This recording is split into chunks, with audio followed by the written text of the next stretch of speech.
Okay, we should be live here. Welcome to Thoughtful Money. I'm Thoughtful Money founder and your host, Adam Taggart. I am your host for this channel, but I am not your host for this conversation because this is Monday Mornings with Stephanie Pomboy. Stephanie, how are you? I'm good. How are you doing? I'm great. Well, Stephanie, I don't know what we're going to talk about today because it was such an uneventful weekend. And a quiet Monday morning too. Yeah. Literally, folks, we were just talking before we put the camera on here. Obviously, tariffs are going to be a huge topic that we dig into today. Pretty much the tariff situation completely changed while I was in the shower right before getting ready for this interview. So Steph, I don't envy you the seat you're in today, having to comment about something, the ground that is shifting underneath you in real time as we're having this conversation. Folks, we will try to get to as many of your questions as we can during this conversation. So feel free to start asking them in the live chat there. I'll start pulling them in a little bit. But let's see, Steph, I know you had the wisdom or the folly of asking your ex-followers what topics to focus on today. And I know you got a fire hose of topics. Yeah. I think we're going to pull tariffs out of there. No big surprise. Yeah. And you also have some recent payroll data we should talk about too, correct? Yeah, well, because we're getting that number this week, and in addition to the January number, we're going to get the official final revisions to employment for 2024. So people will focus on that once we get through all the tariff headlines the early part of this week. So, but there's a lot going on. And yeah, I think those are probably the two main topics just to keep it streamlined, because there's plenty to talk about on both of those, I think. Okay. And folks, I promised Stephanie that we would end promptly at the end of the hour, just because, as you may remember, she had a couple of technical issues last week, and she has upgraded her system, but she's got an IT guy coming in to kind of put the final bow on it. So we want to make sure that gets done. All right, Steph. Well, look, I guess we can jump into this any way you like, okay, big tariffs were announced on America's major trading partners, many of America's major trading partners over the weekend. 25% tariffs on Mexico and Canada. I think Canadian energy exports only got a 10% tariff, and then China got a 10% tariff on goods from there. So, the questions I plan to ask you still sort of stand, which is, what are the likely impacts of these tariffs? Now, the news, just in case folks haven't seen the latest headline, is that a couple minutes ago, the president of Mexico just announced that she was going to send 10,000 troops to the border. And essentially, as best I can tell, only from reading the headlines, I haven't had time to dig deeply, is that she's basically bought Mexico a month by doing so. So month relief on the tariffs, and I guess it's sort of TBD how things go on the border in the next 30 days, right? Yeah, and I don't think you've missed anything, because I was trying to read the details beneath the headlines, and right now that's all we've got. And we don't have a lot of detail as to what exactly the agreement was, other than the 10,000 troops along the border. But clearly, if Trump's objective here was to stop the flow of fentanyl and illegal immigrants into the country, this tactic seems to be paying dividends immediately. And obviously the markets are now whipsawing all over the place, because this idea that we were suddenly going to have this massive increase in the cost of our imports is looking like it's maybe not going to come, or at least be not as dramatic as anticipated initially. But I think that's kind of a key topic to focus on here. Is there's a raging debate as to what are the inflationary and other impacts of tariffs. And so far, it looks like, Canada is sticking to its guns here. So we haven't seen any capitulation there. Quite the contrary. I think Trudeau was talking about some retaliatory tariffs on their end. And then you get into a full trade war, because in Trump's executive order, if the targeted countries that he imposes tariffs on retaliate, he then has the opportunity to retaliate back. So, I mean, you could really see this escalate quickly. Right. And sorry to interrupt, but I think he wrote that into his tariff declaration, right? Correct. Was that if anybody puts retaliatory tariffs on me, these things are going even higher. Exactly. So, and you think just basically looking at the math in terms of the degree to which Canada, Mexico, China, and even especially Europe rely on trade versus the US. For the US, trade is a very small portion of GDP. I mean, exports are 12% of GDP. Mhm. For Canada and Mexico, it's at least double that. And in the EU, it's, last I remember, it was over 50, 60%. So this is much more impactful for their economies than it is for ours. And likewise for inflation. I mean, let's go back. We actually have an experience we can go back and look at with the Trump tariffs in 2018. He put tariffs on primarily on China and steel in March of 2018.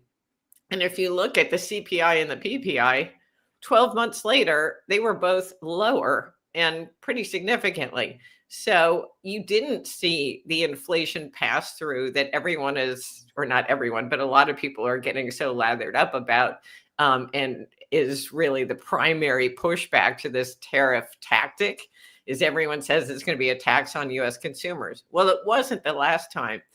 And the key reason why is that in the case of China specifically, the Chinese government essentially subsidized the tariffs by giving money to its domestic exporters to offset the full impact of the tariff. So basically, Chinese companies that were selling goods to the US, let's say if the tariff was going to be 10%, they were able to lower their price by 10% so that the US consumer wouldn't see any difference, and the government sort of reimbursed them on the back end. That's a very oversimplistic way of describing it, but that is what happened. And that's why our broad inflation numbers actually went down, not up. And if you think about the environment today versus 2018, obviously things are substantially different. But one of the key differences is that in the case of China and Canada and Mexico, economic growth for them is much weaker than it was in 2018. So one presumes, given their outsized dependence on trade with the US and their already weak economies, that the impulse to provide support for domestic exporters would be even greater than it was in 2018. So just viewed through that lens, one might expect that the pass-through wouldn't be as dramatic to U.S. consumers, or would be even less, extensive than it was, to the extent there was any, in 2018. I can see you chomping at the bit to ask me something. No, well, okay. So, at a high level here, I don't think you've seen it, but you're probably very familiar with it in general. So Michael Every, who Yes. we had a nice lunch with when Yeah. we were all together last year, he has been kind of warning for a long time, years, but certainly of late, leading up to the election, that globalism really is sort of the aberration in terms of geopolitical policy, Yeah. and that mercantilism is much more the way that it's sort of always gone, right? And as we have all realized that the world is becoming more multipolar now, he has said, look, globalism, is an experiment that's kind of ending, and we're going to go back and see companies be much more mercantilist, much more protectionist. And it seems to be certainly the playbook under Trump here. And Trump's playbook seems to me at least, look a lot like Teddy Roosevelt's playbook, right? The old speak softly and carry a big stick, Yeah. right? Trump might not be speaking so softly. His might be speak loudly and carry a big stick. But where I'm going with this is Trump has been super clear. I mean, all through his campaign, I love tariffs. It's the best thing ever. And you don't need to worry about them as Americans, because you're actually going to get lower prices, and we're going to have other countries pay, for this stuff. He's been talking recently about maybe getting rid of the IRS and replacing it with the ERS. Yeah. Right. So I guess a couple of questions rolled into one here. One, do you expect this mercantilist strategy to only continue under Trump. Maybe that's a softball. Maybe that's just a yes. But it seems to me what Trump is trying to do here, and I'm trying not to put a value judgment on this, good or bad. And I am sensitive to the fact we have a fair amount of Canadian followers, and I can see some of them in the live chat here Yeah. who are understandably pretty Lathered upset up. about what's going on. Yeah. But I think what Trump is trying to do here is not to extract every penny of, graft or whatever that, the bully just taking his fee, from every kid on the block. I think what he's trying to do is ideally, and maybe I'm giving him too much credit here, but I think he's just trying to structure better trade deals, hopefully ones that are mutually beneficial, right? And so, like with Canada, yeah, I think, at a high level, he's saying, look, these tariffs are to get border security, and he definitely wants to get that so he can visibly show his base. Look, I promised this, I delivered this, right? But I think what he's trying to also do is say, hey, look, I've got this big stick, right? And I can, and you guys are, it's bigger than yours, and a lot of you aren't in great shape right now, as you've just mentioned, right? And by the way, he also mentioned, he was asked last night, are you going to put tariffs on the EU? And he said, do you want the honest question or the political question? Honest answer or political answer? And they said, give us the honest answer. He said, of course I am. Right. So I think what he wants to do is basically use the threat of tariffs to bring these other countries to the negotiating table and say, hey, look, let's look at our trade agreements with just a fresh pair of eyes. And can we come up with something better for both of our interests here? And maybe I'm being a little too Pollyannish, but I think that that's the intent behind the tariffs. Do you, first question is, do you think so? Do you agree? Is that what you think the strategy is? Or do you think he's more just trying to shake everybody down for as much as he can? Oh, no. I mean, I think that there are multiple objectives here. Number one is to just simply even the playing field, because it's been, I think he's correct to point out that we've sort of been taken advantage of, or maybe put differently, we've let these countries sort of ride roughshod over us in terms of some of these trade deals where they have tariffs on their end on our goods, but we don't have them on our end. So we're just trying to balance things out. Obviously, in the case of China, there's a major issue with, raping intellectual property, that whole thing. And he has yet to really address that. But I think that's one objective, is to just get everyone playing on an even playing field. Why should the U.S., have to pay tariffs in countries to do business, and then have an open door policy for those companies to do, foreign companies to do business here? That doesn't seem correct. But I think more broadly, he's also trying to reinvigorate domestic manufacturing and to bring a lot of things that we've outsourced. I mean, one thing that he probably, I'm just speculating, was shocked, like I was, to discover during COVID, was how reliant we are on the rest of the world for critical things, our PPE, our pharmaceuticals, all these things, let alone, basic manufacturing. Right. So I think his objective is to sort of bring a lot of that home. Why are we relying on, cheap labor outside the US to do all these things, and risking, in some cases, our national security in the process? But also, why wouldn't we want to keep people here in the country gainfully employed? Now, this is where Michael Every's whole broader point about the shift from globalization to mercantilism, I think of it as a shift from globalization to more isolationism, whichever word you want to use. This has actually been underway for a while already. I mean, I would pinpoint that it really started to shift when our housing bubble burst. And I'm taking a little bit of a tangent, but I think it's important to go down it. The bedrock of this whole move for globalization, which really was ushered in under Ronald Reagan and Gorbachev in the early 80s, was this U.S. consumer as the epicenter. So it was really, globalization was carried on the back of U.S. consumers who bought things from all over the world. Right. And the world collected our dollars and recycled them into our markets, effectively lending us the money to keep buying their goods. And the U.S. consumer's insatiable appetite for all of these things helped keep this ball rolling. And then in 2005, when the housing bubble burst and consumers realized, like, we can't borrow to sustain a lifestyle that's beyond our reach forever. I mean, what happens if, we're borrowing against things that actually go down in value and we suffer, the experience of leverage in reverse? I think they realized, like, this is not a responsible way to live. And consumers, after the housing bubble bust, and we all know this to be true, really shunned leverage or debt for a long time. It took them a long time to kind of be willing to run up credit card balances. And then they only did it really because they had no choice.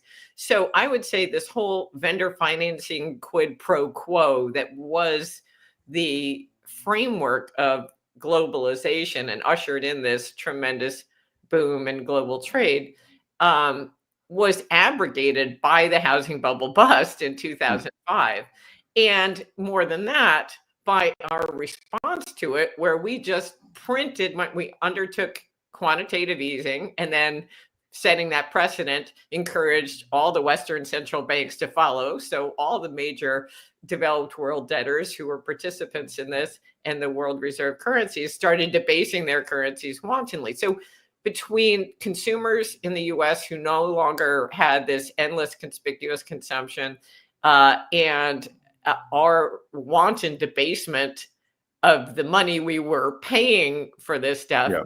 I think that this whole globalization era, which started in the early 1980s, really came to an end about 20 years later. And we've been just kind of slowly moving toward a more isolationist tendency. And then, of course, you get someone like Trump who comes in and seizes upon that and points out, these inequities in the global trade, but also what it's done in terms of hollowing out our own domestic manufacturing base, and maybe in some respects you could argue widening this skew between the haves and the have-nots, because you basically have cut out a lot of the high-paying jobs working. Used to be, if you worked in an auto factory, that's a decent, those manufacturing jobs, those skilled labor jobs were high paying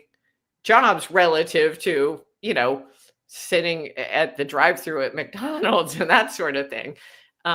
So I think, boy, now I've wandered so far down my tangent. I'm trying to remember where I started. But no, the question that you were answering was, do you expect more of this mercantilist, strategy? And it sounds like very much yes.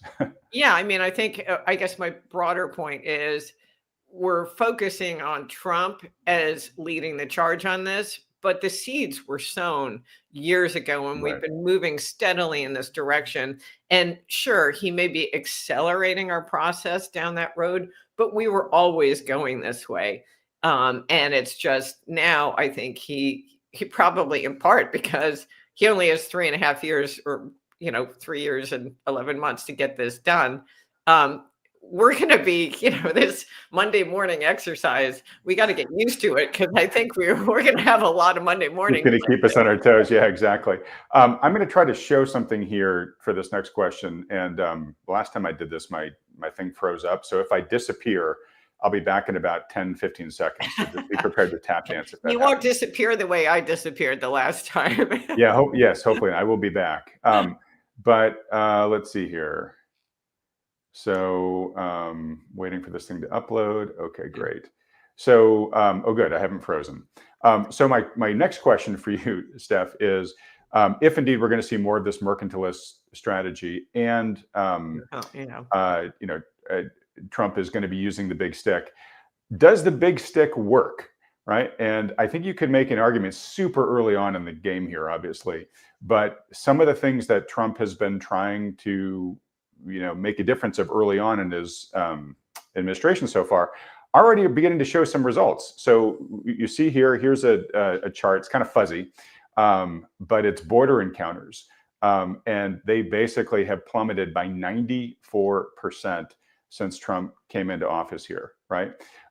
So one could say, hey, like cracking down, delivering the message, you're not going to tolerate it anymore, empowering ICE to start deporting people, telling your neighboring countries to get their act together, sends a strong message. And we've seen border crossings really, really drop. The news that we just started this conversation with, that, he threatens tariffs on Saturday, and Monday morning open, Mexico says, okay, we're going to bring 10,000 people to the border. Yeah. So not necessarily saying it's fair or unfair or whatever, but do you think this big stick strategy actually will work? Well, so far it certainly seems to be. And that's the hope, is that he can just wield the stick and never actually have to deliver Right. on the actual tariff threat. If the threat is viewed as real and significant to their economies, and clearly in the case of Mexico, it was, then maybe you don't ever have to actually use it, which is the dream. It's sort of along the lines of the peace through strength idea, that, just creating the fear that you might make good on these things is sufficient to get the behavioral result that you want. So, I mean, hopefully that's the idea, is that he can threaten these tariffs and never actually have to impose them.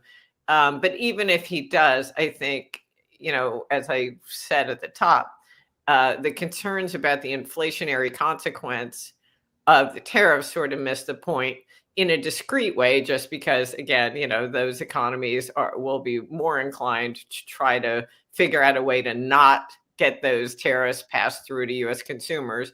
But also, the broader inflation threat comes from what we were just talking about, Adam, which is this shift from globalization toward isolation. And, you just have to look at what happened to inflation and interest rates over the 2 decades that we ushered in this great era of globalization, from, the early 1980s through the early 2000s.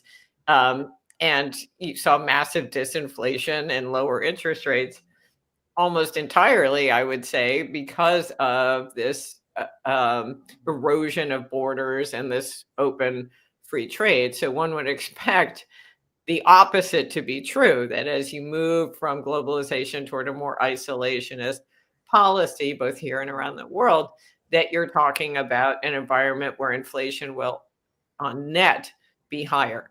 But that's a much more long-term secular framework. And I think people's concerns about the tariffs have been more about, in the next few months, we're going to see the CPI go right back up to 5% or something like that. And I just don't see that as being likely at all. But one thing I would say, since we just came off a Fed meeting, is that my opinion about tariffs and their inflationary consequences is really irrelevant. It's what does the Fed think? And they seem to believe, and we learned from the minutes of their meeting previously, that they are concerned that the tariff threat would reignite inflation. So if anything, it looks like just the idea that he's using this as a tactic might lead the Fed to be more reluctant to cut interest rates, which creates its own disinflationary impact, Right. So, Well, it's funny. I put out a tweet last night saying, we've very quickly seemed to have gone from a world where everybody worldwide was hanging on the next Fed utterance to see what the Fed was going to do next, to now everybody is now hanging on what's the next head spinning tweet that's going to come out from Trump, right? Yeah. We now have a new greater factor that is going to keep us all spinning around. Well, it won't be long before he starts tweeting about the Fed. So then we'll get them both at one time. Yeah, exactly. Get it all combined in one. Well, look, so let's try to, get to the so what around tariffs here for investors. So, we were glued, I'm sure you, like I, were glued last night to the futures markets, and the big indices were down 2 to 3% overnight. Gold started catching a bid, oil was up, and cryptos were tanking hard. Yeah. And that has all pretty much reversed at this point in time. The stock market is still down, but it's down a fraction Barely. of what it was Yeah. down before. Gold is still hanging in there, but hasn't moved all that much. Oil's come back down. So I guess in the immediate term, is this all, the weekend's craziness all proving to be a nothing burger in the markets? But more generally, while at least some of these tariffs are still in place, Mexico's now a TBD, but we still have China and Canada. Yeah. What impacts do you expect that to have in the markets, if any? Well, I've been waiting a long time for the return of some perception of risk out there. So one would think, if nothing else, these manic headlines would begin to get people feeling a little nauseous, and you're going to see the greater volatility. Generally, the worse it is for headline indices. When you overlay the VIX versus the S&P sort of thing.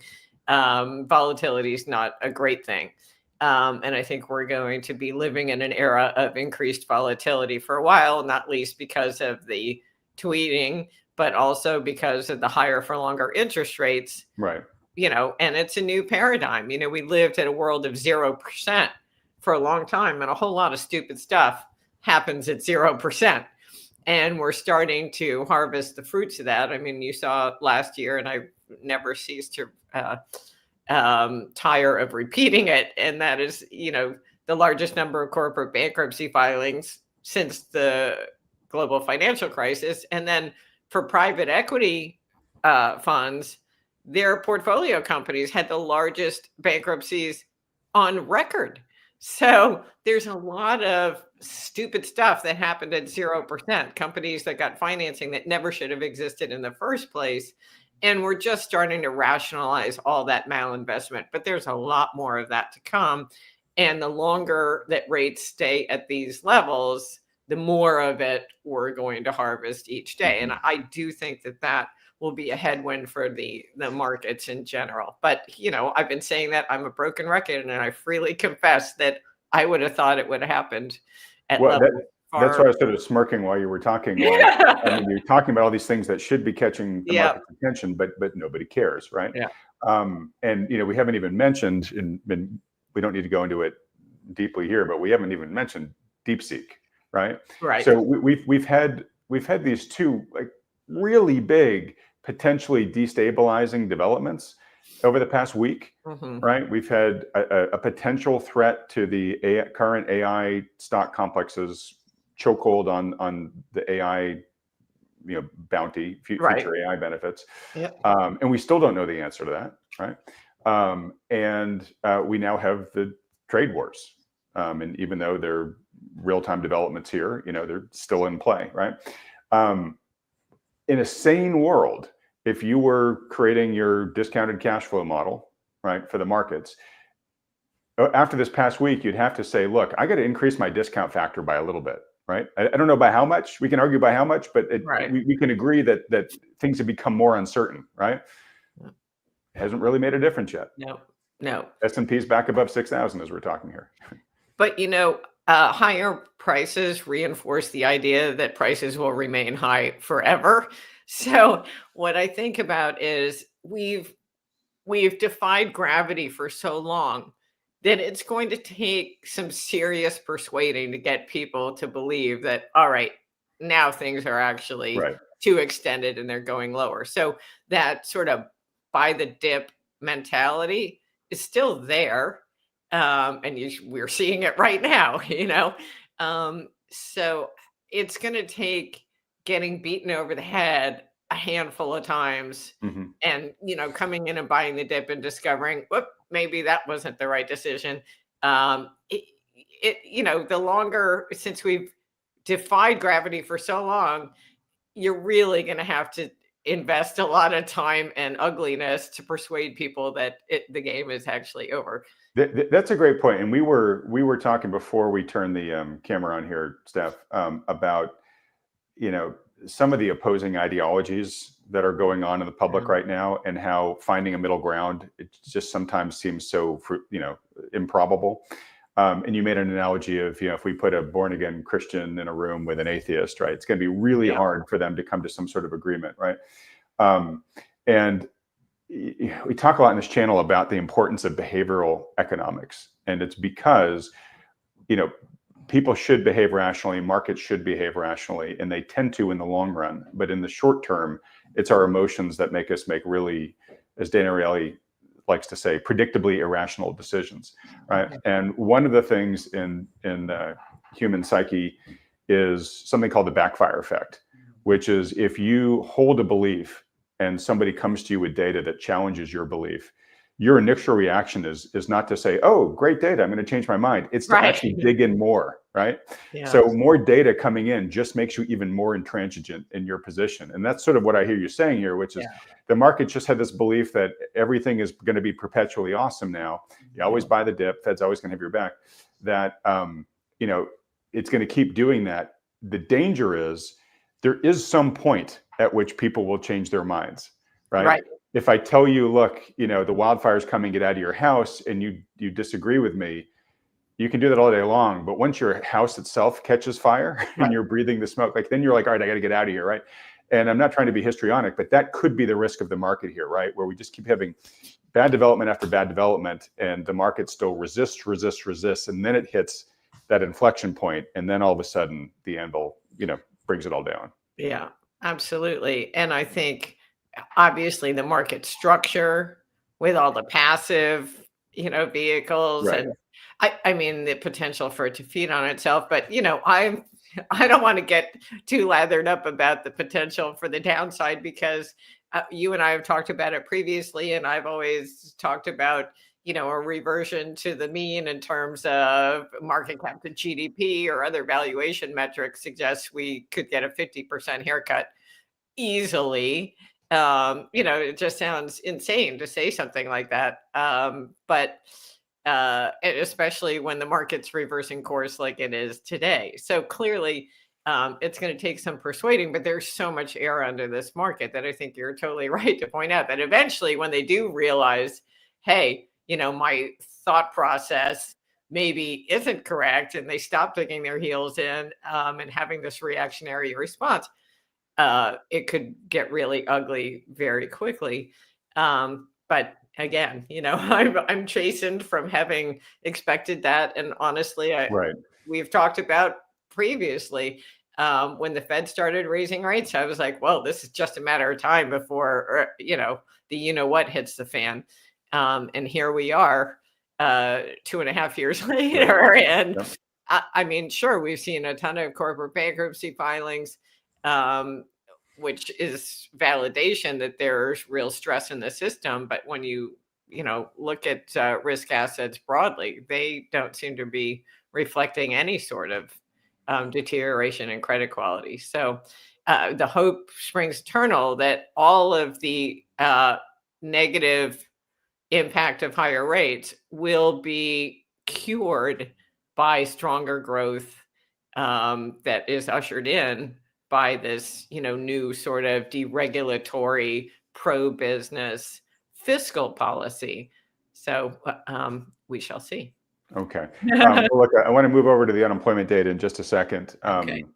But let's see here. I had one more question about this tariff thing. It's falling out of my mind. Real quick before we hop from it, though, somebody was talking about TLT and bond yields. Yeah. I haven't had the chance to read more to it than just the headlines, but apparently Elon Musk and Vivek Ramaswamy did an X Spaces last night or this morning talking about Doge. And one of the questions that came up was, with tariffs and everything, isn't inflation going to go higher, and aren't rates going to go higher? And basically Elon said, hey, we are making America, we can see the path to make American government a lot more efficient. And basically the quote he then want to raise is, he said, if you're betting against the bond market, you're making the wrong bet. So I'm curious, as you see the landscape going forward for right now, what are your thoughts related to the Treasury market and tariffs? Well, I guess This isn't a very satisfying answer, but I don't have a strong opinion on the Treasury market because I think inflation is probably going to stay basically where it is, the headline inflation numbers. Uh, just on a base effects basis, they should trend lower through April and then start to edge higher again, just assuming everything else is equal. Although edging lower is, I mean, literally edging, they'll still be above the Fed's target, above, 2% for sure. And I do think, so, basically my outlook for near-term inflation is pretty status quo, and therefore interest rates along with. However, we're going to wait and find out. I guess on Wednesday, Scott Bessent makes with the first Treasury quarterly refunding announcement, and we'll see if he offers details about that. But he really was pretty vociferous, I will say, in the lead up to the election about his feelings about Yellen relying on financing the deficits overwhelmingly with T-bills.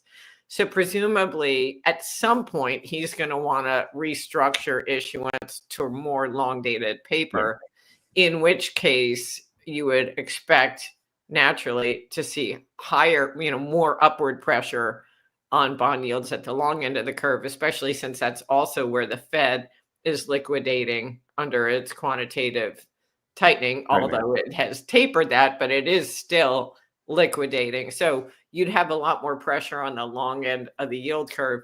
So whereas my economic forecast, which is generally that the economy is likely to slow, would suggest long rates would have some room to come down.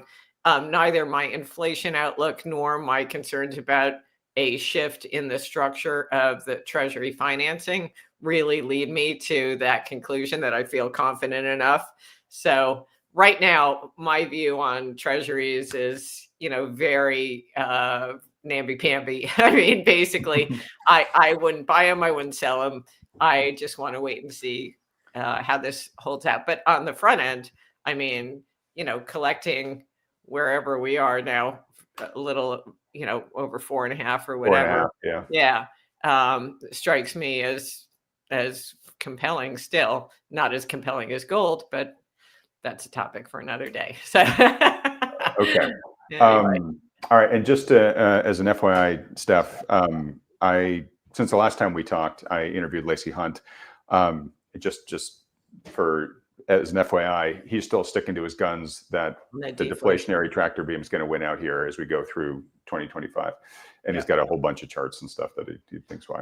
Well, I would point out, the people who look at the monetary aggregates, and he looks at that as well, but more importantly, not just the total supply of money, but the rate at which it's turning over, which is the velocity component, would lead you to the conclusion that we are more inclined to see some disinflationary impulse than not. But we shall see. Exactly. All right. So anything else about the importance of tariffs that I haven't asked you yet before we move on to employment? I don't think so. I mean, I think the key point that I wanted to underscore was that to the extent that these countries in the first go round in Trump 1.0 in 2018 were resistant to let those tariffs actually hit U.S. consumers, my sense is they'll be even more inclined to figure out ways to not have passed through to U.S. consumers this time around. And again, like we're seeing this morning already, they may never have to be imposed if we get the response that we want from the countries that are the target of the tariffs. Got it. You're making me realize I should ask this too, given that we have viewers from all over the world, but particularly a lot of Canadians here right now. Folks, you probably know that one of the endorsed financial advisory firms by Thoughtful Money is Jonathan Wellham's Rocklink Investment Partners up there in Canada. If you'd like me to do a live, discussion like this with Jonathan for you at some point this week or next about, okay, what's happening on the ground in Canada, and what does this mean from an investing standpoint if you're a Canadian citizen, looking to invest as a Canadian. Let me know if there's enough interest. I will schedule that discussion. All right, Steph. I'm so interested. That sounds very interesting. So great. Well, count me as a yes.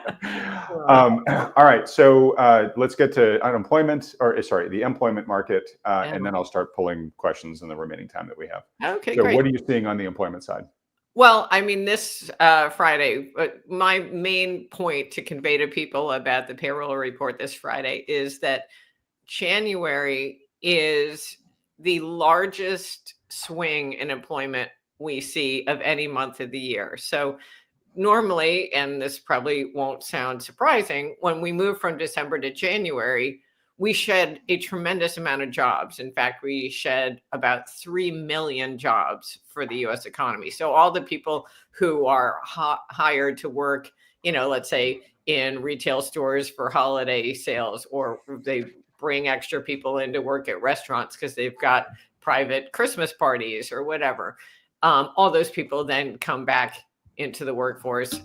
They lose their seasonal jobs in December, and then they go back into the labor force and presumably look for other work. So my point being that, the BLS uses a seasonal adjustment that captures that 3 million decline and adjusts for it when they report the numbers. So basically, if we lose normally 3 million people from the workforce, let's say we lose 3 million jobs in a typical January, and this January we only lose 2.9 million jobs, the BLS will say, look, employment was 100,000 better than a typical January. So they're doing a back end massaging, they're adjusting for this huge swing. And my point, and sort of a warning to people, is that as unreliable as these monthly payroll reports are during the year, they are especially so in January because of that massive 3 million shift in the number of people employed. I mean, it is so far and away bigger than any other month. I think the next biggest month is like 500,000. So we're nowhere close. So the idea that the BLS can estimate with any confidence how many jobs were lost relative to a typical January to the nearest 1,000 is just laughable. So yes, the markets are anticipating 170, I think, 1,000 gain for jobs this January. We will also be getting the benchmark revisions. That's the update from, people will recall, there was a revision of a preliminary estimate that they would revise lower by 818,000 the employment growth through March of 2024.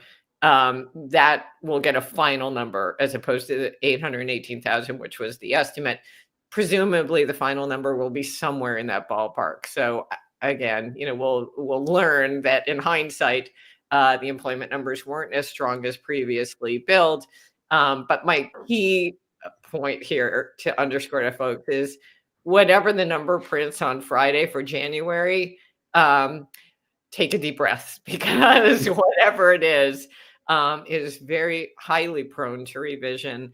And it would be more important than in a typical month to look at all the other details, the other components, the household survey, hours worked, work week, multiple job holders, all this stuff, to see what's really going on beneath the surface, because that headline number could be anything.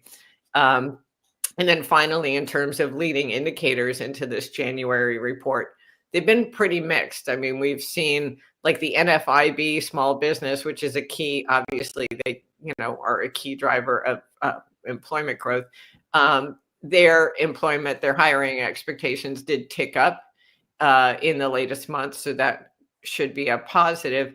But one of the best indicators of actual employment trends are the perceptions of employment expressed by consumers in the consumer confidence and the University of Michigan surveys. And those expressions have been negative and getting worse, not better. So, generally, when consumers anticipate that jobs are going to be harder to get or that their income isn't going to keep pace with inflation, it's been a leading indicator of where employment is going. Um, Right. And if so, you look at things like the quit rate, which is back yeah. down to far pre-pandemic levels at this point, the hiring And rate's really gone down. the quits rate, I think, is interesting in isolation, but it's especially interesting when you look at it relative to the stock market. I do an overlay of the Wilshire versus the quits rates, and they move together. When the Hmm. stock market's going up, people quit their jobs because they feel more confident that they can turn around and get another job. So when you have an environment where the quits rate's going down, but stocks are still going up, that's giving you a very strong signal that there's something going on in the economy that the markets aren't acknowledging yet. Right. That's one of those. It sounds like one of those negative divergences that a Yeah. lot of the technical analysts like to look at. Yeah. Um, so, okay, Steph. So, you're fair to say maybe you're increasingly skeptical of the prospects for the jobs market, but you're going to wait and see the new data as we get it, which as well we should. A couple of things I want to add on to that. So we had Powell's press conference last week, Mhm. and he was pressed pretty hard by a number of the journalists about his view of the labor market, because Powell, keeps saying it is moderated, but that's where it is normalized. This is healthy. It's still strong, robust. Unemployment is still low. It's right kind of where we want it to be. Right. It's in balance now. He's trying to kind of give this all is fine message, and a lot of the journalists, or a number of the journalists, were like, "Hey, this, like, we're talking to real people, and they're saying it's hard out there, right?" And Trump said, Powell said two things that I thought were really important. He said, "Well, I mean, it has softened. It's a really good jobs market if you have a job. It's a tougher one if you don't." And the fact that he said that, I was like, "Wow, that was actually a pretty impressive admission." Right, right. And then he also said, we're happy where it is. We would not we do not want to see more softening." And I don't know if he was intending to say that going into the press conference, but I did note that when those words came out of his mouth. So the impression I have from Powell is he's desperately trying to just put as much lipstick on the jobs market as he can right now, and is just hoping that it doesn't get materially worse from here. But it was interesting. I mean, the skepticism of the reporters in the room was pretty palpable this time. One other thing I want to mention is, those of us that follow the jobs data closely know that most of the growth in jobs has been part-time jobs Mhm. versus real-time jobs, and government jobs versus private sector jobs. In fact, private sector jobs have shrunk. Government jobs is really what's been pulling the sled. Well, we now have a new administration that's basically said, not Right. only are we like not hiring anymore, but we're like gutting. In fact, Trump just offered the buyout to, Yeah. 2 million federal workers. How material do you think that could be? I mean, could that be a catalyst here in really shifting the jobs market numbers downwards, if we're basically removing the lead sled dog with government jobs? Yeah, eventually. I mean, we won't see it obviously in this number. But if these people actually offer and take the buyout, we'll see a tremendous amount of erosion in the government sector, which would be a blessing in my view, and hopefully free up, the private sector. Now, the whole idea isn't to eradicate one group of people from the workforce. It is to shift the hiring from the public sector to the private sector by revitalizing a private sector that has been, strangled by red tape, imposed by all these people, all these minions who have been working on the government dole. So, but of course, that takes some time. First, you got to let the people go from the public sector, and then they have to figure out where they were going to end up in the private sector. You have to get, industry revitalized here and companies out there expanding plant and equipment and hiring. And that's not anything that we're seeing happen yet. In fact, I was kind of surprised in the 4Q GDP report that a lot of things that I thought would have been up were not, including a CapEx, but also imports, which one would have thought they would have been massively importing ahead of the imposition of tariffs. That didn't happen. Imports were down 4% and CapEx was down.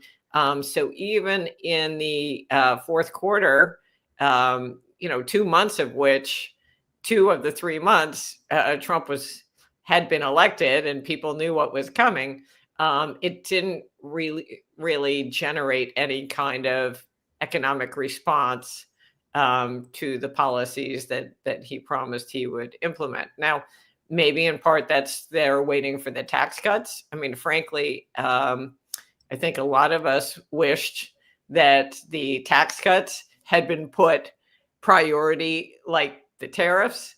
And that's going to be an issue for U.S. businesses because, presumably, even if some of these tariffs do get passed through and, these businesses then have to decide if they're going to let those higher costs pass through to U.S. consumers, they would be willing to take a hit to margins if it was going to be offset by lower taxes, or at least not having their taxes go up. But that uncertainty is just another swirling part that I think will conspire to dampen or at least delay any hiring impulse until they actually make progress on that score. Okay. All right. Well, look, Steph, we're getting into the home stretch here. Our last 9 or 10 minutes. I'm going to start pulling some questions here from the audience. Folks, if you have questions, again, make sure you ask them there in the live chat. Kieran O'Connor says, so Trump is isolating the U.S. from the whole world. How is that going to benefit working class Americans?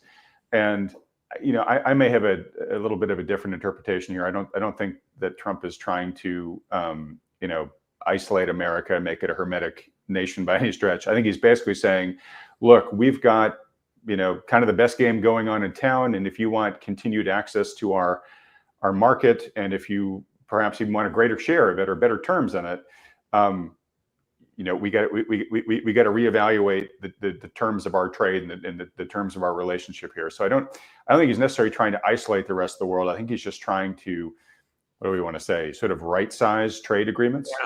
Yeah. And again, he's trying to do it without actually having to deliver on the tariffs. This is the threat that he hopes will even out the trade playing field. But then also, and this isn't really my bailiwick, but we're only looking at one side of the equation. We're looking at the tariff cost, but not the economic benefit of, let's say, for example, not having fentanyl come pouring into the country and lead to major issues with kids who were overdosing and the drug trade and violence, and to say nothing of the cost of crime and money lost in that area. Having your home burglarized, or there's so many aspects of this effort to seal the border that have dividends that maybe are hard to quantify, but certainly are valuable. When we're talking about, is it more important to save human lives than whether we pay an extra 20% on avocados? That it's sort of, I'm oversimplifying it, but we're so focused on the price of avocados that no one's really talking about I guess it's harder to quantify. It's easy to say, well, we import this many avocados and the price is going up this much, therefore it's this many dollars. Same with autos, etc. But what about these costs that we have been bearing associated with, illegal immigrants who, to some degree, may be taking jobs from U.S. citizens that could be doing those jobs, or the fentanyl and the impact that's having on communities around the country, right? Or taxing the social support systems and things like that. And exactly. Trump did say, well, I've certainly seen him say it since he was elected. when asked about tariffs and things like that and the cost to it, he said, well, what cost do you put on national security? Yeah. You know, in other words, it's sort of like it's priceless. It's sort of, this is one of those whatever it takes kind of things. Right. What's interesting is I put out a poll on X yesterday, basically just asking this question, which is, you know, the stated intention, and I know people have lots of opinions on what the true reasons for these tariffs are, these trade wars are, but the stated intentions was basically, we want a more secure border. That's why we're putting the tariffs on here. We want these countries to basically shore up their side of the border. And so my question was simply, if the administration's successful in doing that through these tariffs, but the price is moderate price increases, you know, we have to absorb that as Americans for the next year in exchange for getting the border much more secure. Would you be willing to make that trade-off?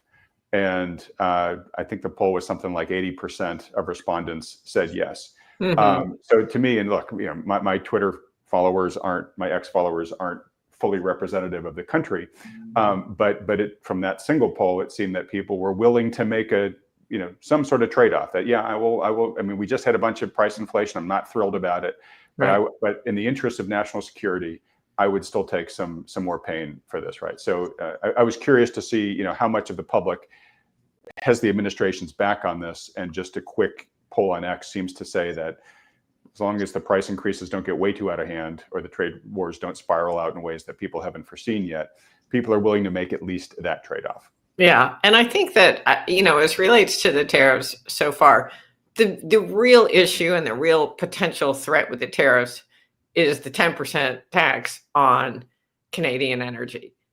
Because that's the thing, like, let's say the price of avocados goes up, everyone can live without avocados. I mean, they're things that you can avoid having to pay the price for. You know, sure, if you want to buy you know, guacamole at your local Mexican place, maybe you're going to have to pay a little bit more for it.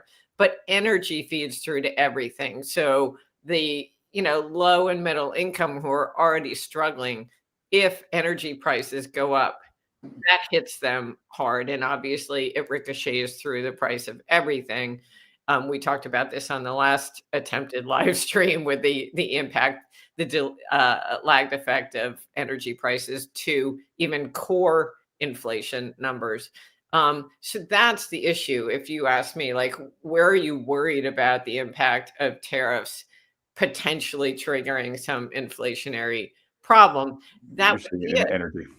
But the thing is, we can't analyze this policy in a vacuum, because at the same time he's doing that, he's opening up domestic production. He's deregulating. He's, you know, getting the EPA out of the way. He's, you know, getting Alaska to open up. He's trying to, you know, that whole drill baby drill thing. So there are offsets. So again, we can't look at these policies in a vacuum, because there's so much going on the other side, and the inflationary impulses will find offsets in other areas, whether it's the deregulation, which is massively inflationary. I mean, I may have said this on our last one, but I'm old enough to remember when people used to chart the number of pages in the Federal Register overlaid with the CPI.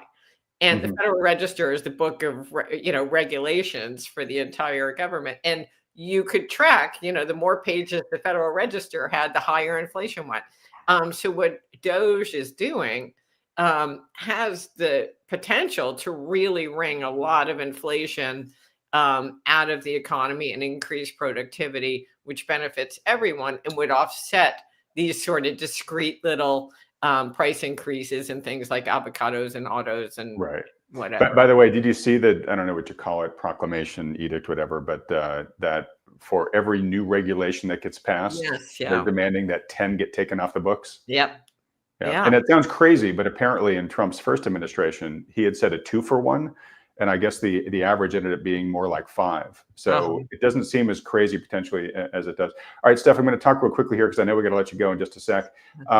Folks, you know, again, it's an uncomfortable year for me because there's so much talk about what's happening politically. This is not a political channel. I'm not a political expert, but so much of what's happening in the political sphere right now impacts the economy, which is why we have to talk about this. And it's hard, especially talking about polarizing figures like Trump, because no matter what you say, half the audience is going to interpret you as being pro-Trump, half the audience is going to interpret you being against him, right? So my ask for folks is just please have some grace and tolerance as we have some more of these conversations, because it's a tricky road for us to navigate. But from my end, I really am trying to be as impartial and just talk about the facts and the likely outputs. And I'm not trying to carry a standard necessarily for one partisan group. That being said, I will say if I think a policy is going to be good or bad for the economy, that's kind of what team I'm on, is like team sustainable economy. All right, so I've got two last questions, but they're super quick. One, I won't even find it here, but somebody said, hey, is Canada even sending fentanyl into the US? And I just saw a post before we get on here by Kyle Bass, where he reported the amount of pounds of fentanyl that were captured coming over the Canadian border last year. And I don't remember the poundage number, but I remember that it was enough to kill 9 million Americans. Wow. So probably a tiny fraction of the fentanyl that's coming through the southern border, but it's still not zero, right? Yeah. Okay, this last question, Steph, is really a teaser for next week. Do you think the word gold will emerge from the president's mouth? So I know a lot of people wanted to talk about gold this week. We couldn't, just because we had so many other big topics. I know you're doing a deep dive on gold for your paying subscribers right now, but maybe in 2 weeks we can get your latest thoughts about gold. Yeah, absolutely. I mean, there's a lot to talk about there. I hope he doesn't mention gold. You hope he doesn't, and I'm curious why. I like gold to be untainted by any political. Okay. I view gold as a pristine asset that doesn't need to be brought into any political tug of war. Although maybe someday down the road, it will ultimately be dragged in there as the Federal Reserve is forced to go back on a gold standard. But there's a lot of road to hoe between here and there. But it seems like Bitcoin is more likely to come out of his mouth than gold right now, and I am just fine with that. Okay. Well, speaking about being just fine with things, folks, this is Stephanie's, I think it's the third one of these Monday macro mornings with Steph that we've done. We told folks this was going to be a trial balloon. So Steph, I will get your private thoughts afterwards about how this is going for you and if you want to continue sustaining it. But folks watching, what's your vote? If you're enjoying this, and I'm already seeing some very nice comments about you here, Stephanie, but folks, are you liking this new addition to the content roster here at Thoughtful Money? Would you like it to continue? I think it's a slam dunk answer, but I don't want to taint it. I'll let folks chime in and we'll go from there. And let's see, Stephanie. So for folks that would like to follow you in between now and your next appearance here in 2 weeks, where should they go? They should go to macromavens.com and you can read some sample reports. You can learn how to subscribe. And as Adam just teased, I have a little treatise about what's going on in the gold market that I'm dusting off to send to people tomorrow. So you can follow me there, or you can follow me on Twitter at @spomboy, or right here every other Monday. All right. No further notice. So as long as you'll have me. Well, we'll have you as long as you obviously want to come, Steph. The door is perpetually open for you. You've got the gold card, the platinum card to Thoughtful Money. All right. And then folks, again, look, we've been saying, as have been many of the guests leading into 2025, this year is going to be a much more volatile year, a much more turbulent year, a lot of curveballs, a lot of surprises. The year has not disappointed so far.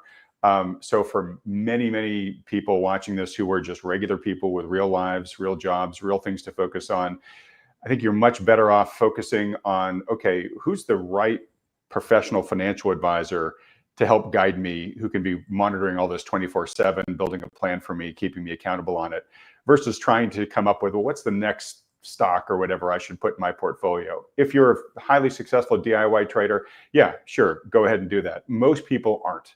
So you got to be honest with yourself. What type of investor are you? And if you're just somebody who really wants to focus on the things that you can control and are good at, your job, your family, your life, whatever, then really focus on finding a great advisor to be your quarterback through all this. If you've got a good one or a beat on a good one, great, work with them. If not, consider talking to one of the ones that Thoughtful Money endorses. These are the firms you see with me on this channel week in and week out. To schedule a free consultation with them, just go to thoughtfulmoney.com, fill out the short form there. They'll reach out to you. And again, these consultations are totally free. There's no commitment to work with them. It's just a free public service they offer. And again, Thoughtful Money's mission here is to give you empowering information, but it's empowering information that you should then take action on. So don't just sit on what you're hearing about here, put it into action in your portfolio in whatever way you think makes the most sense. All right, Stephanie, I'm sure your IT guy is waiting for you. Thanks for going a few minutes over. Please, but thank you. Really, really appreciate you doing this. I'm just scanning real quickly the live chat here. People want more Pomboy. Famous last words. All right. Well, thanks so much again, Steph, and everybody else. Thanks so much for watching. Thank you very much. Have a great week.